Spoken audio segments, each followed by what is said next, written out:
Buckle up, Marvel fans. Thunderbolts is the messy, moody, and surprisingly soulful shakeup the MCU desperately needs. This isn't just another assembly line superhero flick. It's a scrappy underdog story that wrestles with the franchise's worst habits while clawing towards something fresh. Yes, it stumbles out of the gate with the same dimly lit, checklist-driven flaws we've grown through lately, but hold tight. By the final act, this ragtag team of anti-heroes might just reignite your faith in Marvel magic. Let's rip off the Band-Aid first. The opening act is rough. Julia Louis-Dreyfus's Valentina Allegra de Fontaine, a villain as bland as unsalted popcorn, herds her crew of expendable assets with all the depth of a corporate Zoom call. Congressional hearings, character reunions with faces you've forgotten. It's Marvel at its most obligatory, a clunky assembly line of exposition. But then, bang, Florence Pugh's Yelena Belova storms in, a grieving force of nature still reeling from her sister Black Widow's death. Pugh doesn't just play Yelena, she electrifies her, turning grief into a weapon sharper than any widow's bite. When she's ordered to torch a CIA facility, only to collide with fellow Valentina pawns, Wyatt Russell's cocky but broken U.S. agent, Hannah John-Kamen's underused ghost, the movie finally ignites. Cue the chaos, explosions, betrayals, a random dude named Bob, Lewis Pullman, stealing scenes with every awkward shrug. The gang's all here. David Harbour's Red Guardian hams it up. As the comic relief, Sebastian stands. Bucky Barnes broods like he's auditioning for the Batman, and Olga Kurylenko's Taskmaster, well, let's just say her exit is as swift as her screen time. But here's the twist.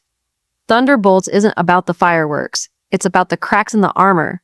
The script dives into guilt, loyalty, and what heroism even means in a world where Avengers are now government pawns. And when the third act swaps CGI sludge for raw, emotional stakes. It's a revelation. Visually, though? Yikes. Director Jake Schreier and cinematographer Andrew Draws Palermo, the Green Knight, drown the film in a murky gray-brown sludge. So much so that when a guy in a yellow chicken costume pops up, it's like a flashbang. Action scenes, functional but forgettable, save for a white-knuckle car chase where Bucky joins the fray. Yet somehow, the dour palette works thematically. These aren't sparkling heroes. They're bruised, burnt-out mercenaries, and the world looks as grimy as their souls. But the cast? Chef's kiss. Pugh is a powerhouse, balancing deadpan wit and bone-deep sorrow like she's starring in a $200 million indie drama.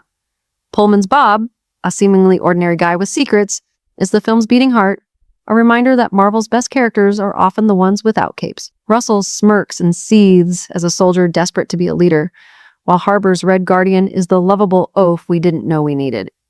Sure, Ghost gets shortchanged and Stan seems ready to hang up Bucky's metal arm, but when this ensemble clicks, it's magic.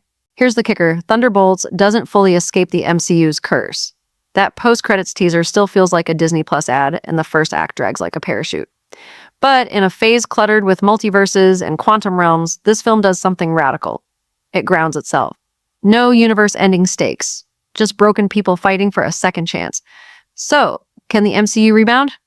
If Kevin Feige lets these misfits lead the charge, absolutely. Thunderbolts isn't perfect, but its flaws feel human. And in a genre drowning in green screens and quips, that's heroic. Bring on the chaos. Final verdict?